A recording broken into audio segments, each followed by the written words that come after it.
उत्तर प्रदेश के मुख्यमंत्री सीएम योगी आदित्यनाथ शामली के कैराना पहुंचे। यहां पर वो PSC camp, UP roadways bus stand सहित करोड़ों रुपए की परियोजनाओं का लोकार्पण और शिलान्यास करने गए।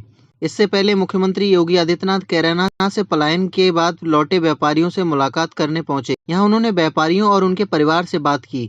सीएम योगी ने व्यापारियों से पूछा कि लौटने के बाद अब यहाँ कोई डर तो नहीं है। पलायन के बाद वापस लौटे मित्तल परिवार से मुलाकात के दौरान सीएम योगी आदित्यनाथ ने कहा कि 1990 के प्रारंभ में राजनीति के अपराधीकरण का दंश कोरोना जैसे कस्बों ने झेला है। यहाँ पर हिंदू व्यापारियों और हिंदू परिवारों को प्रताड़ित कर पलायन करने के लिए मजबूर कर दिया गया। सीएम योगी ने आगे कहा कि 2017 के बाद अपराधियों के प्रति जीरो टॉलरेंस की नीति के बाद इस कस्बे में शांति आई। बच्चों के अंदर,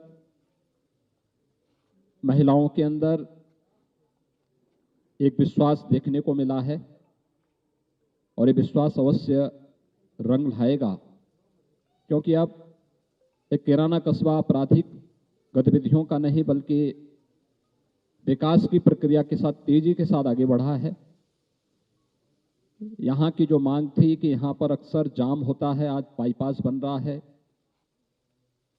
औद्योगिक इकाइयों का यहाँ पर पुनर्गठन के साथ साथ नई इकाइयाँ लग रही हैं। काफ़ी बड़े पैमाने पर यहाँ की जो औद्योगिक प्राधिकरण है उसके माध्यम से विकास और निवेश की जो संभावनाएं यहाँ पर बनी हैं, उसके माध्यम से बहुत सारे लोगों को स्थानीय स्तर पर ही रोजगार मिलना प्रारंभ हुआ है, व्यापार बढ़ना प्रारंभ हुआ है। और हमें विश्वास है कि सरकार की 2017 में आने के बाद से जो नीति रही है और आदरणीय प्रधानमंत्री जी का जो एक मंत्र रहा है, सबका साथ सबके विकास का, तो हम विकास भी सबका करेंगे, शासन की योजनाओं का लाभ भी सबको देंगे, बिना भेदभाव के देंगे, लेकिन बगैर तुष्टीकरण की नीति को अपनाए हुए अपराध और अपराधियों के प्रति कठोरतम कार्रवाई करने के अपने संकल्प के साथ ही आज हमारी सरकार और मैं स्वयं यहाँ पर आया हूँ। और मैं फिर इस कस्बे के सभी लोगों को इस बात के लिए आश्वस्त करता हूँ कि वे बेझिझक यहाँ पर अपने पूर्वजों की भूमि पर रहें। अपराधियों के प्रति जीरो टॉलरेंस की नीति के तहत सरकार ने जो कार्रवाई की थी, उसके परिणाम स्वरूप इस कस्बे में शांति आई। बहुत सारे परिवार वापस आए हैं। 2017 में जब मैं यहाँ आया था, तब यहाँ के लोगों ने मांग की थी कि सुरक्षा की दृष्टि से यहाँ की चौकी के सुदृढ़ीकरण और यहाँ पर पीएसी की एक बटालियन की स्थापना हो। चौकी के सुदृढ़ीकरण की कार्रवाई पहले ही हो चुकी थी और यहाँ पर पीएसी की एक बटालियन की स्थापना की कार्रवाई के लिए आज मैं स्वयं यहाँ पर आया हूँ। और कुछ उन परिवारों के साथ भी मैंने संवाद किया है जो पिछली सरकारों के राजनीतिक अपराधीकरण के शिकार हुए थे।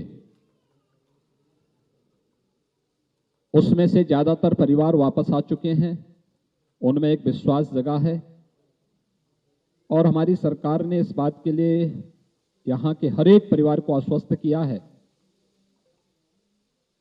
कि सरकार अपराध और अपराधियों के प्रति जिस जीरो टॉलरेंस की नीति के तहत कार्य कर रही थी, वह हमारी रणनीति निरंतर आगे भी औद्योगिक कस्बे के साथ साथ शास्त्रीय संगीत का भी एक केंद्र और उसके एक प्रमुख घराने का केंद्र बिंदु माना जाता था।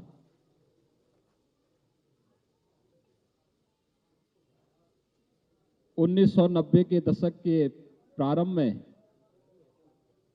राजनीति के अपराधीकरण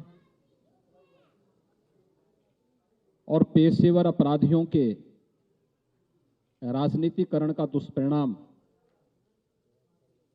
कैराना और कांधला जैसे कस्बों ने झेला है। यहां पर हिंदू व्यापारी और अन्य हिंदुओं को व्यापक पैमाने पर प्रताड़ित करके यहां से पलायन करने के लिए मजबूर कर दिया गया था। देश के अंदर ये समाचार काफी सुर्खियों में भी था।